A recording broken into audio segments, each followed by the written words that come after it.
Bayangkan duit simpan bertahun-tahun tapi habis sekelip mata disebabkan kena scam.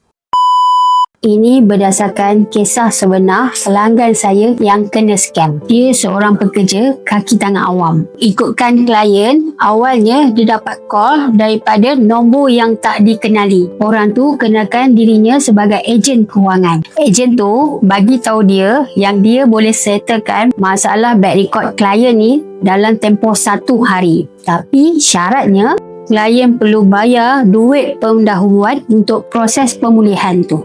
Tapi memang betul, waktu tu klien kami memang ada masalah bad record.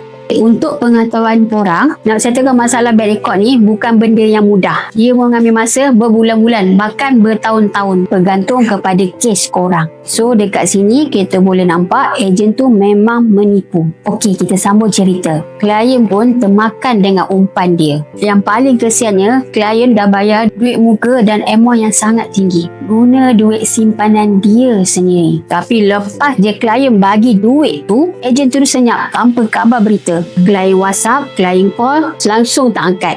Bila dah jadi macam ni, nak tak nak klien kena terima hakikat yang dia kena scam. Bayangkan dia letak harapan yang tinggi untuk ubah hidup dia. Dia simpan duitnya bertahun-tahun, tapi akhirnya harapan dia hancur, duit simpanannya lesap dalam masa 1 hari.